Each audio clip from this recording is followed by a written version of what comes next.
Hello students. At the time of retirement of partner, there are certain adjustments to be made in the books of accounts. So to understand that, I have taken here the problem from question paper 2014 Mangalore University. ರಿಟೈರ್ಮೆಂಟಿಗೆ ಸಂಬಂಧಪಟ್ಟ ಕೆಲವೊಂದು ಅಡ್ಜಸ್ಟ್ಮೆಂಟ್ಗಳನ್ನು ಇಲ್ಲಿ ಅರ್ಥ ಮಾಡಲಿಕ್ಕೆ ಸಾಧ್ಯ ಆಗ್ತದೆ. ಮುಖ್ಯವಾಗಿ joint life policy ಮತ್ತು capital adjustment ಇರುವಂತಹ ಪ್ರಾಬ್ಲಮ್ ಅನ್ನು ಇಲ್ಲಿ ತಗೊಂಡಿದ್ದೇನೆ. So we have here three partners who were sharing, Ram, Rahim and Robert. They were sharing the profits and losses in 5:3:2. So they had taken a joint life policy, the value was 20,000. Now when it is surrendered, retirement sandarbhadalli, they will not continue with the policy. They will surrender it. Insurance ಕಂಪನಿಗೆ ವಾಪಸ್ ಕೊಡ್ತಾರೆ. ಆ ಸಂದರ್ಭದಲ್ಲಿ ಕೇವಲ 4,000 ಮಾತ್ರ ಅವರಿಗೆ ಹಣ ಸಿಗ್ತದೆ. ಸೊ ಈ ಹಣವನ್ನು ಎಲ್ಲರ ಅಕೌಂಟಿಗೆ ನಾವು ಟ್ರಾನ್ಸ್ಫರ್ ಮಾಡಬೇಕಾಗಿದೆ. On this date the balance sheet ಕೊಟ್ಟಿದ್ದಾರೆ. We have next the goodwill value is 15,000. Some of the assets like fixed assets and stock is to be revalued. Revaluation profit ಮತ್ತು loss ಕಂಡುಹಿಡಿಯುವಾಗ ಇದನ್ನು ನಾವು ತಗೊಳ್ಬೇಕು. Rahim was to be paid through cash brought in by Ram and Robert in such a way as to make their capital proportionate to their new profit sharing ratio, which was to be 3:2. So ಇಲ್ಲಿ ಕೊಟ್ಟಂತಹ 3:2 ಇದು new profit sharing ratio. ಇನ್ನೊಂದು ಮುಖ್ಯ ವಿಷಯ ಏನು ಕೊಟ್ಟಿದ್ದಾರೆ ಅಂದರೆ, ರಾಮ್ ಮತ್ತು ರಾಬರ್ಟ್ ಅಂದರೆ ಕಂಟಿನ್ಯೂಯಿಂಗ್ ಪಾರ್ಟ್ನರ್ ಅವರ ಕ್ಯಾಪಿಟಲ್ ಅಕೌಂಟಲ್ಲಿ ಕೊನೆಗೆ ಉಳಿಯುವಂತಹ ಬ್ಯಾಲೆನ್ಸ್ ಅದು ನ್ಯೂ ಪ್ರಾಫಿಟ್ ಶೇರಿಂಗ್ ರೇಷಿಯೋದಲ್ಲಿ ಇರಬೇಕು. Okay, so the capital account balance will have to be maintained in the new profit sharing ratio. ಅದು 3:2 ಅಲ್ಲಿರುವ ಹಾಗೆ ನೀವು ನೋಡಿಕೊಳ್ಬೇಕಾಗ್ತದೆ. No goodwill account be maintained in the books. Goodwill ಬರಬಾರ್ದು. ನಂತರ joint life policy was also not to appear in the books. So joint life policy ಏನೆಲ್ಲ ಕೊಡ್ಲಿಕ್ಕುಂಟು ಅದು old ಪಾರ್ಟ್ನರ್ಗೆ ಕೊಟ್ಟ ನಂತರ you need to write off. This policy account should not be maintained in the books of accounts. You need to write off this joint life policy. First, I will show you the revaluation account here. First, fixed assets were valued at 30,000 anta kottidare. Ee hinde idra value 25,000 ittu. That means it has increased, right? From 25,000 to 30,000. There is increase of 5,000. That 5,000 is the profit on revaluation. So when you have profit on revaluation, you need to credit this to revaluation account. 5,000 ಅನ್ನು credit ಸೈಡಲ್ಲಿ ಬರುತ್ತೇವೆ. ಅದೇ ರೀತಿ stock 10,000 ಉಂಟು. ಈ ಹಿಂದೆ ಇದ್ದಂತಹ value 11,000. ಅಂದರೆ ಸ್ಟಾಕ್ ವ್ಯಾಲ್ಯೂ ಕಡಿಮೆ ಆಗಿದೆ. ಸೊ ಅಸೆಟ್ ವ್ಯಾಲ್ಯೂ ಕಡಿಮೆ ಆದರೆ that is loss for the business. So you need to debit this to revaluation account. Profit on revaluation ಅನ್ನು ನಾವು ಕ್ರೆಡಿಟ್ ಸೈಡಲ್ಲಿ ಬರುತ್ತೇವೆ, ರಿವ್ಯಾಲ್ಯೂಯೇಷನ್ ಅಕೌಂಟ್ ಇದು. ಆ್ಯಂಡ್ ಲಾಸ್ ಆನ್ ರಿವ್ಯಾಲ್ಯೂಯೇಷನ್ ಅನ್ನು ಡೆಬಿಟ್ ಸೈಡಲ್ಲಿ ಬರುತ್ತೇವೆ. ಆ ರೀತಿ ಬರೆದು ನಮ್ಮ ಅಕೌಂಟಲ್ಲಿ ಈಗ ಟೋಟಲ್ ಈಸ್ 5,000. ಅಕೌಂಟಲ್ಲಿರುವಂತಹ ಬ್ಯಾಲೆನ್ಸ್ 4,000. ಈ 4,000 ಕ್ರೆಡಿಟ್ ಸೈಡಲ್ಲಿ ಹೆಚ್ಚಿಗೆ ಇರುವಂತಹ balance. Credit side is more, right? So 4,000 is the revaluation profit side ಹೆಚ್ಚು ಉಂಟು. ಸೊ ಇದು ಬಂದಂತಹ ಬ್ಯಾಲೆನ್ಸ್ ಅದು profit on revaluation which needs to be distributed to all the partners in their old profit sharing ratio which is 5:3:2.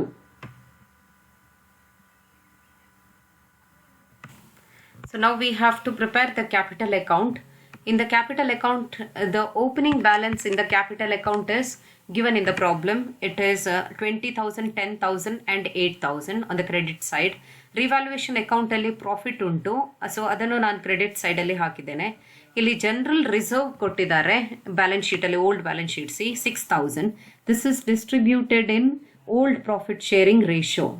Then we have another item on asset side. There is profit and loss account 3,000. This is accumulated losses. Okay, accumulated losses ಕೂಡ ಎಲ್ಲರ ಅಕೌಂಟಿಗೆ ನಾವು distribution ಮಾಡಬೇಕು. So accumulated losses ಅಂದರೆ it is not surplus, it is deficit. Okay, so loss will have to be distributed to all the partners in their old profit sharing ratio. So ಇಲ್ಲಿ ನಾವು ಅರ್ಥ ಮಾಡಬೇಕು, ಪ್ರಾಫಿಟ್ ಆ್ಯಂಡ್ ಲಾಸ್ ಅಕೌಂಟ್ ಇಲ್ಲಿ debit balance ಇರ್ತದೆ. So ಅದನ್ನು close ಮಾಡಲಿಕ್ಕೆ profit and loss account has to be credited and all the partners capital account is to be debited. So entry partners capital account debtor to profit and loss account. Next we have to take the goodwill. Before that, for goodwill we need the gain ratio. So the calculation is, we have here old profit sharing ratio which is 5:3:2 And the new profit sharing ratio, Rahim is the retiring partner. So the new profit sharing ratio of Ram and Robert is 3:2. So how to get the share gained? Okay, now share gained is equal to, with the new share and old share, we can easily calculate share gained. Share gained ಅನ್ನು ಸುಲಭವಾಗಿ calculate ಮಾಡಬಹುದು. New share minus old share. For example Ram ಇದು ಕೇಸಲ್ಲಿ ಅದು 3/5 minus 5/10 ಆಗ್ತದೆ. So answer is 1/10. In the case of Robert, it is his new share which is 2/5. ಇಲ್ಲಿ new share ನಿಮ್ಮ problem ಅಲ್ಲಿ ಕೊಟ್ಟಿದ್ದಾರೆ. So it is 3:2. Okay. So 2/5 minus 2/10. Answer is 2/10. So the gain ratio, it is 1/10 is to 2/10, which is nothing but 1:2.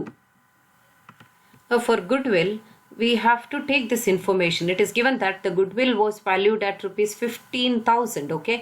So at the time of retirement ನಾವು retiring partner ಇದು share ಮಾತ್ರ ತಗೊಳ್ತೇವೆ, ಮತ್ತೆ ಅದನ್ನು capital account ಮೂಲಕ adjust ಮಾಡ್ತೇವೆ.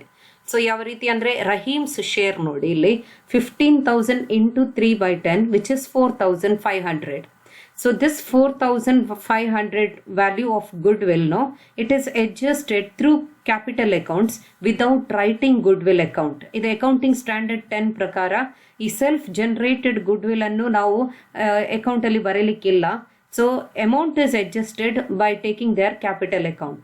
What is the journal entry? It is Ram's capital account debtor, Robert's capital account debtor to Rahim's capital account.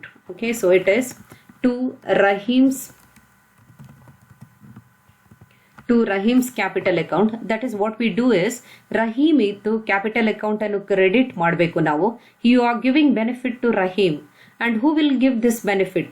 ಯಾರ account ಇಂದ ಹಣ ತೆಗಿತಾ ಇದ್ದೇವೆ ಅಂದ್ರೆ Ram and Robert, continuing partners are remaining partner ಇದು ಕ್ಯಾಪಿಟಲ್ ಅಕೌಂಟ್ ಇಂದ ಅದನ್ನು ಡೆಬಿಟ್ ಮಾಡಿ, you are taking the money from their capital account and you are giving this to Rahim. Okay, so total value is 4,500.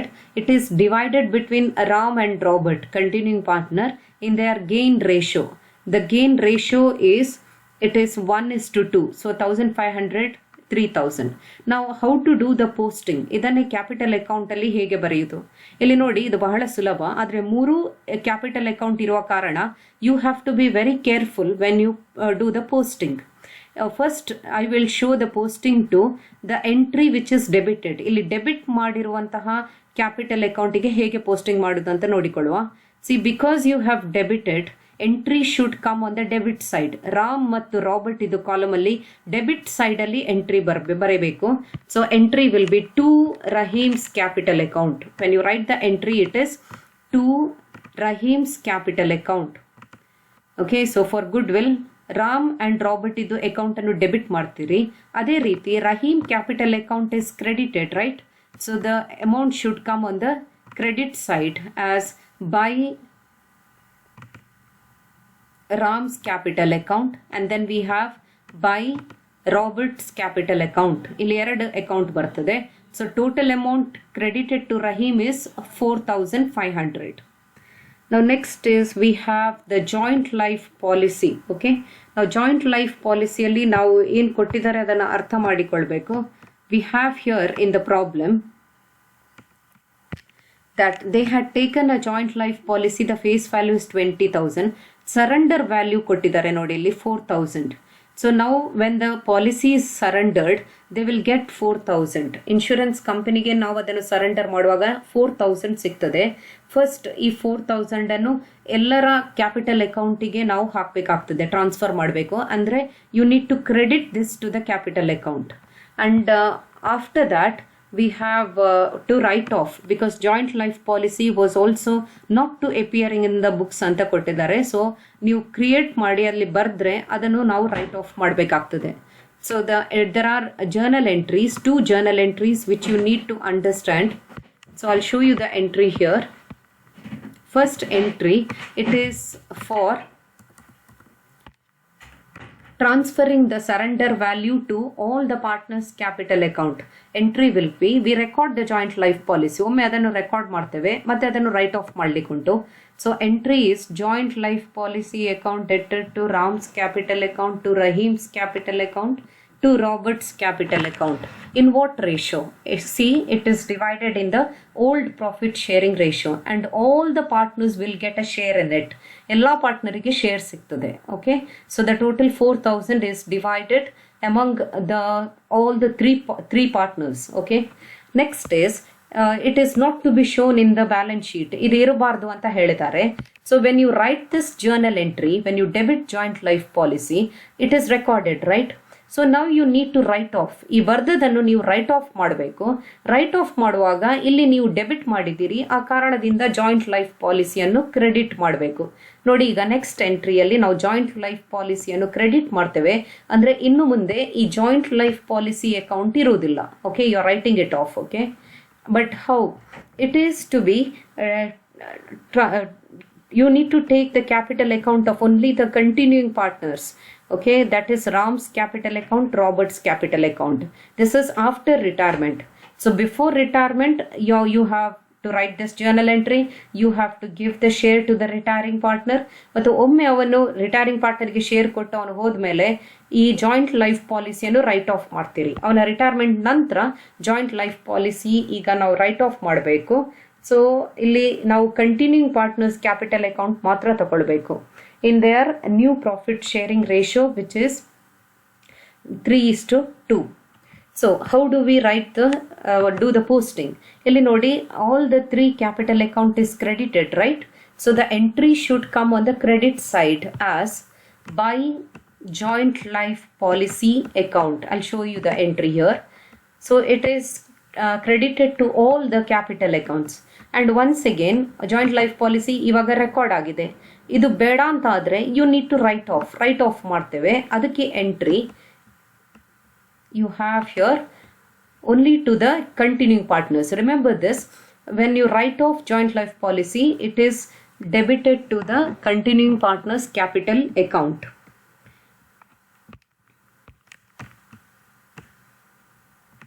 Now before balancing the capital account, we have to understand the sentence in the problem. Rahim was to be paid through cash brought in by Ram and Robert. ಈಗ ರಹೀಮ್ ಅಂದರೆ retiring partner, ಅವನಿಗೆ ಕೊಡಬೇಕಾದ ಹಣ ಇವರಿಬ್ರು ತರಬೇಕು ಅಂತ ಹೇಳ್ತಾ ಇದ್ದಾರೆ. Okay, Ram and Robert in such a way as to, so there is a condition here, see, as to make their capitals proportionate to their new profit sharing ratio which was to be 3:2.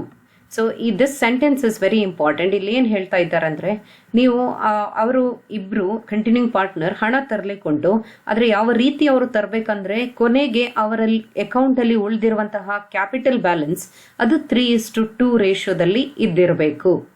So we have to ensure that the final balance, closing balance in the capital is in the ratio of 3:2. Now how to do that? Now first we have to find out the total amount payable to Rahim. ರಹೀಮಿಗೆ ಎಷ್ಟು ಹಣ ಕೊಡಲಿಕ್ಕೆ ಉಂಟು ಎನ್ನುವುದನ್ನು ನೋಡಿಕೊಳ್ಳುವ. That is, we have to balance retiring partner Rahim's capital account. So the credit side we have 10,000 ಇಲ್ಲಿ plus 1,200 plus we have 1,800. ನಾನು credit side ತಗೊಳ್ತಾ ಇದ್ದೇನೆ, plus 1,500.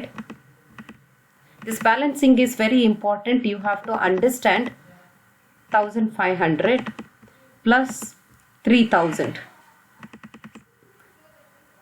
plus 1,200. Okay, so we have here 18,700. That is credit side total is 18,700. Okay, minus 900 debit side alli untu, minus 900. So the balance in this account is 17,800.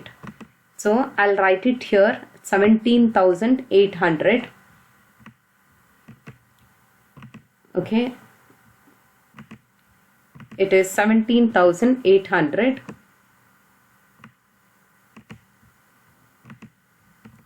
Now this is to be paid. ಇದು ಅವನಿಗೆ ಕೊಡಬೇಕಾದಂತಹ ಹಣ. So the entry will be to cash account. ಈಗ 17,800 ಅನ್ನು ಉಳಿದ ಇಬ್ಬರು contribute ಮಾಡಬೇಕು. Okay, ನಾವು there is capital adjustment. How to do that I will explain here. ನಾವು Ram's account we have already balanced Rahim's account. In Rahim's account total is 18,700 it is.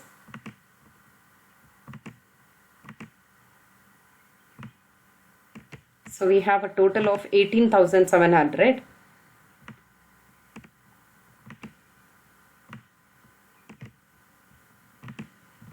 Now next is we have to take Ram's capital account and Robert.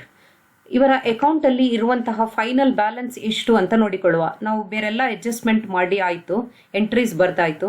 ಈ ರಾಮ್ ಮತ್ತು ರಾಬರ್ಟಿನ ಅಕೌಂಟಲ್ಲಿ ಎಷ್ಟು final balance ಇರ್ತದೆ, plus ಇನ್ನೂ ಅವರು contribute ಮಾಡಬೇಕಾಗ್ತದೆ 17,800. So ಒಟ್ಟು ಎಷ್ಟು ಕ್ಯಾಪಿಟಲ್ ಅಮೌಂಟ್ ಬರ್ತದೆ ಅಂತ ನೋಡಿಕೊಳ್ಳುವ. I will show you the working note here. Capital adjustment. ಈಗ ಫಸ್ಟ್ ರಾಮ್ ಇದು ಅಕೌಂಟಲ್ಲಿ ಎಷ್ಟು ಬ್ಯಾಲೆನ್ಸ್ ಉಂಟು ಅಂತ ನೋಡಿಕೊಳ್ಳುವ. So we have in Ram's account 20,000 on credit side plus 2,000 plus 3,000. This is there in Ram's account, okay? Plus 2,000. So the total is 27,000. Ram idu account alli 27,000 ಬಂತು. Minus debit ಸೈಡಲ್ಲಿ ಕೆಲವೊಂದು item ಉಂಟು, minus ಮಾಡ್ತೇನೆ. Minus 1,500 minus 1,500 once again, and minus we have 2,400. Now the balance is 21,600. ಅದೇ ರೀತಿ Robert ಕೂಡ ನಾವು balance ಮಾಡ್ತೇವೆ. ಈಗ ಇರುವ ಬ್ಯಾಲೆನ್ಸ್ ಎಷ್ಟು ಅಂತ ಕಂಡುಹಿಡಿಯುವುದು. So we get this answer in Ram ನಾನು ನಿಮ್ಗೆ ಇಲ್ಲಿ ಮಾಡಿ ತೋರಿಸಿದೆ 21,600. ಅದೇ ರೀತಿ ರಾಬರ್ಟ್ ಅಲ್ಲಿ ಮಾಡುವಾಗ 10,800 ಕ್ರೆಡಿಟ್ ಅಲ್ಲಿ ಉಂಟು, minus 5,200 debit side items, difference 5,600. So ಇದು ಎರಡನ್ನು ನಾನೀಗ ಆ್ಯಡ್ ಮಾಡ್ತೇವೆ. 21,600 ಪ್ಲಸ್ 5,600. ಈಗ ಇರುವಂತಹ ಟೋಟಲ್ ಕ್ಯಾಪಿಟಲ್ ಬ್ಯಾಲೆನ್ಸ್ ಅವರಿಬ್ಬರ ಅಕೌಂಟಲ್ಲಿ 27,200. ಇನ್ನು ಅವ್ರು ಏನು ಮಾಡಬೇಕಂದ್ರೆ ರಹೀಮಿಗೆ ಕೊಡಬೇಕಾದ ಹಣವನ್ನು ಅವರೇ ಕಾಂಟ್ರಿಬ್ಯೂಟ್ ಮಾಡಬೇಕು ಅಂತ ಹೇಳ್ತಾ ಇದ್ದಾರೆ. ಸೊ ಅವರು 17,800 ನಾವು ರಹೀಮಿಗೆ ಕೊಡಬೇಕಾದಂತಹ ಹಣ. ಸೊ ಅವರು ಕಾಂಟ್ರಿಬ್ಯೂಟ್ ಮಾಡಿದರೆ ಅದಕ್ಕೆ ಅವರ ಕ್ಯಾಪಿಟಲ್ ಅಕೌಂಟಿಗೆ ಆ್ಯಡ್ ಆಗ್ತದೆ. So total amount to be contributed, ಇನ್ನಷ್ಟು ಅವರು ಕ್ಯಾಪಿಟಲ್ ಕಾಂಟ್ರಿಬ್ಯೂಷನ್ ಮಾಡಬೇಕಾಗಿದೆ, ಅದು 17,800. So how did you get this 17,800? It is nothing but it is the balance in retiring partners capital. Retiring partner ಇದು ಕ್ಯಾಪಿಟಲ್ ಅಲ್ಲಿ ಇರುವಂತಹ balance, ಅದನ್ನು ಉಳಿದವರು ಕಾಂಟ್ರಿಬ್ಯೂಟ್ ಮಾಡ್ತಾ ಇದ್ದಾರೆ. ಸೊ ದ ಫೈನಲ್ ಬ್ಯಾಲೆನ್ಸ್ 45,000 ಬರ್ತದೆ. ಇಬ್ಬರ ಅಕೌಂಟ್ ಅಲ್ಲೂ ಕ್ಯಾಪಿಟಲ್ ಬ್ಯಾಲೆನ್ಸ್ 45,000 ಇರಬೇಕು. This is the total capital in continuing partners capital accounts. Okay, ಈಗ ಒಂದು ವಿಷಯ ಹೇಳಿದ್ದಾರೆ ಪ್ರಾಬ್ಲಮ್ ಅಲ್ಲಿ, ಈ ಫೈನಲ್ ಬ್ಯಾಲೆನ್ಸ್ ಪ್ರತಿ ಒಬ್ಬರ ಅಕೌಂಟ್ ಅಲ್ಲಿ 3:2 ರೇಷಿಯೋದಲ್ಲಿ ಇರಬೇಕು ಅಂತ. ಸೊ ಹಾಗಿದ್ಮೇಲೆ ನಾವು ಈ 45,000 ಅನ್ನು 3:2 ರೇಷಿಯೋದಲ್ಲಿ ಇಬ್ಬರ ನಡುವೆ ಹಂಚಿಕೊಳ್ಬೇಕಾಗ್ತದೆ. ಅದು ರಾಮ್ ಮತ್ತು Robert. Okay, so Ram will have 3/5 and Robert will have 2/5 out of 45,000. So answer is 27,000 and 18,000.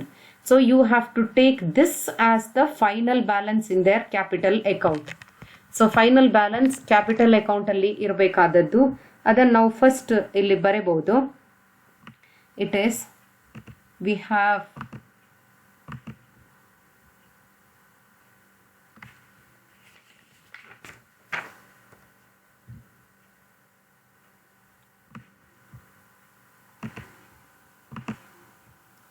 okay, we have 27,000 and 18,000 okay in their final balance. ಈಗ ಇಷ್ಟು ಇರಬೇಕಾದ್ರೆ ಅವರ ಇನ್ನೂ ಡಿಫ್ರೆನ್ಸ್ ಬರ್ತದೆ ಈ ಅಕೌಂಟ್ ಅಲ್ಲಿ, ಅದನ್ನು ಲೆಕ್ಕ ಮಾಡಿ ತೋರಿಸ್ತೇನೆ ನೋಡಿ. ಇಲ್ಲಿ ರಾಮ್ ಇದು ಅಕೌಂಟ್, ಈಗ 27,000 ಇಲ್ಲಿ ಸೇರಿಸಿ ನೀವು ಆ್ಯಡ್ ಮಾಡಬೇಕು. Ram, okay, so we have now credit ಸೈಡಾ ಡೆಬಿಟ್ ಸೈಡಾ ಯಾವ ಸೈಡ್ ಹೆಚ್ಚು ಉಂಟು ಅಂತ ನೋಡಿಕೊಳ್ಳುವ. So we have on the credit side ನೋಡಿ ರಾಮ್ ಇದು. ಈಗ ನಾನು ಈ 27,000 ಬರ್ದಾಯ್ತು, ಆ ನಂತರ ಮತ್ತೊಮ್ಮೆ ಬ್ಯಾಲೆನ್ಸ್ ಮಾಡ್ತೇನೆ. ಈಗ 20,000 ಕ್ರೆಡಿಟ್ ಸೈಡಲ್ಲಿ ಪ್ಲಸ್ 2,000 ಪ್ಲಸ್ 3,000 ಪ್ಲಸ್ 2,000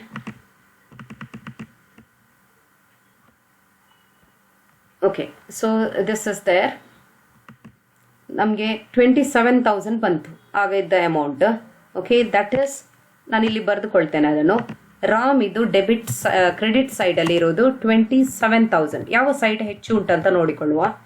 ಈಗ ಡೆಬಿಟ್ ಸೈಡ್ ನೋಡುವ. Okay, it is 1,500 plus 1,500 plus 2,400 and plus 27,000. ಇಷ್ಟು ಐಟಮ್ ಉಂಟು ಈಗ ಡೆಬಿಟ್ ಸೈಡಲ್ಲಿ.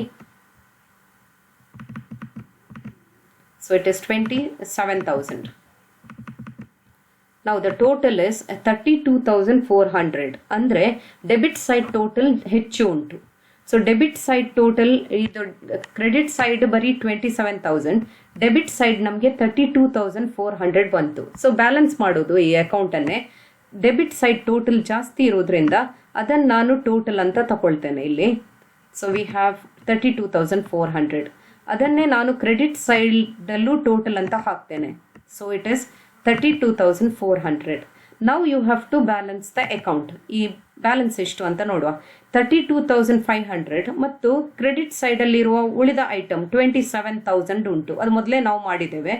ಸೊ ದಿಸ್ 32,400 ಮೈನಸ್ 27,000, ಉಳಿದ ಐಟಮ್ 27,000, ಡಿಫ್ರೆನ್ಸ್ ಇಸ್ 5,400. ಸೊ ಆ ಡಿಫ್ರೆನ್ಸ್ ಅನ್ನು ಇಲ್ಲಿ ನಾನೀಗ ಬರೀತೇನೆ.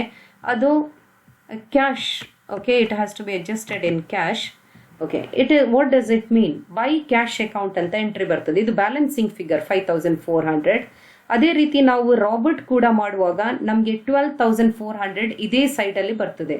ಇದರ ಅರ್ಥ ಇಬ್ರು ಕಾಂಟ್ರಿಬ್ಯೂಷನ್ ಮಾಡಬೇಕಾಗ್ತದೆ. ಇನ್ ರಾಬರ್ಟ್ಸ್ ಅಕೌಂಟ್ನು you have debit side total is more, which is 23,200 ಬರ್ತದೆ. ಅದನ್ನೇ ನಾನು ಕ್ರೆಡಿಟ್ ಸೈಡಿಗೆ ಟೋಟಲ್ ಅಂತ ತಗೊಳ್ತೇನೆ, 23,200. ನಾವು ಬ್ಯಾಲೆನ್ಸ್ ಮಾಡುವಾಗ 23,200 ಇಂದ ಉಳಿದ ಐಟಮ್ ಅನ್ನು ಮೈನಸ್ ಮಾಡ್ತೇವೆ ರಾಬರ್ಟ್ ಅಕೌಂಟಲ್ಲಿ. We get 12,400. So here this 12,400 is also balancing figure. It means ಇಷ್ಟು ಅಮೌಂಟನ್ನು ಕಂಟಿನ್ಯೂಯಿಂಗ್ ಪಾರ್ಟ್ನರ್ ಕಾಂಟ್ರಿಬ್ಯೂಟ್ ಮಾಡಬೇಕಾಗ್ತದೆ. ಯಾಕಂದರೆ ಅವನಿಗೆ 17,800 ಕೊಡಬೇಕಾಗ್ತದೆ. ಸೊ ನೀವು ಕ್ಯಾಲ್ಕುಲೇಟ್ ಮಾಡಿದರೆ ಈಗ ನೋಡಿ, ಒಂದು ವೆರಿಫಿಕೇಶನ್ ಮಾಡ್ಬೋದು. 5,400 ಪ್ಲಸ್ 12,400 ಮಾಡಿ ಯು ವಿಲ್ ಗೆಟ್ 17,800. ಇದು ಎಕ್ಸ್ಟ್ರಾ ಕ್ಯಾಶ್ ಅವರು ಕಾಂಟ್ರಿಬ್ಯೂಟ್ ಮಾಡಲಿಕ್ಕೆ. ಯಾಕೆ ಮಾಡಬೇಕಂದ್ರೆ ರಿಟೈರಿಂಗ್ ಪಾರ್ಟ್ನರಿಗೆ ಪೇಮೆಂಟ್ ಮಾಡುವುದಕ್ಕೋಸ್ಕರ they have to contribute this. Okay, so we have this amount. So ನಾವು we have closed the account. Balance ಬರ್ದಾಯಿತು. ಆನಂತರ ಬ್ಯಾಲೆನ್ಸಿಂಗ್ ಫಿಗರ್ ಕೂಡ ಕಂಡು ಹಿಡಿದಾಯಿತು. ಅದು ಅವರ ಕ್ಯಾಶ್ ಕಾಂಟ್ರಿಬ್ಯೂಷನ್.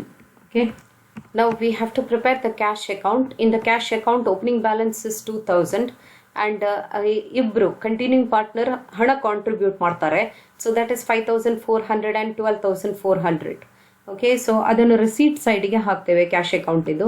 ನಂತರ ಒಂದು ಪೇಮೆಂಟ್ ಉಂಟು, ಅದು ರಿಟೈರಿಂಗ್ ಪಾರ್ಟ್ನರಿಗೆ 17,800. ಸೊ ಕೊನೆಗೆ ಉಳಿದಿರುವಂತಹ balance 2,000. Next is we have to prepare the balance sheet. This is after retirement. Okay, ಯಾವ ರೀತಿ ನಾವು ಮಾಡಬೇಕು ಅಂತ. ಸೊ ವಿ ಹ್ಯಾವ್ ಕ್ರೆಡಿಟರ್ಸ್, ಏನು ಬದಲಾವಣೆ ಇಲ್ಲ, ಇದ್ದ ಹಾಗೆ 4,800. Provident fund also it is not a free reserve. ನೀವು ಡಿಸ್ಟ್ರಿಬ್ಯೂಷನ್ ಮಾಡಬಾರ್ದು ಇದನ್ನು. Okay, so it belongs to the employees provident fund, ಹಾಗೆ ಇಟ್ಟುಕೊಳ್ಬೇಕು 500. Outstanding expenses 700. It does not change. So 700. Fixed asset has changed, ಬದಲಾವಣೆ ಆಗಿದೆ ಇಲ್ಲಿ 30,000 ಈಗ ಇರುವಂತಹ ವ್ಯಾಲ್ಯೂ. ಸ್ಟಾಕ್ ಕೂಡ ರಿಡ್ಯೂಸ್ ಆಗಿದೆ, 10,000 is the value. Debtors as it is 9,000. Cash change ಆಗ್ತದೆ, cash balance is 2,000. Then what about profit and loss account? We have already distributed it, right? ಈ profit and loss account ಅನ್ನು ಎಲ್ಲರ capital ಅಕೌಂಟಿಗೆ distribution ಆಗಿದೆ, ಬರೆಯಬಾರ್ದು. ಹಾಗೆಯೇ general reserve ಕೂಡ ಬರೆಯಬಾರ್ದು. ನೀವು ಹೊಸ ಬ್ಯಾಲೆನ್ಸ್ ಶೀಟಲ್ಲಿ ಬರೆಯುವುದಿಲ್ಲ, ಯಾಕೆಂದರೆ ನಾವು ಡಿಸ್ಟ್ರಿಬ್ಯೂಷನ್ ಮಾಡಿದ್ದೇವೆ. So after doing that the capital account balance as we have already found it is 27,000 ಮತ್ತು 18,000. ಅದು ಅವರ ನ್ಯೂ ಪ್ರಾಫಿಟ್ ಶೇರಿಂಗ್ ರೇಷಿಯೋದಲ್ಲಿ ಉಂಟು ನೋಡಿ. ಟೋಟಲ್ 45,000 ಇತ್ತು. So the total of this balance sheet is 51,000. So this is the way to solve the retirement problem when we have joint life policy and capital adjustment. Thank you.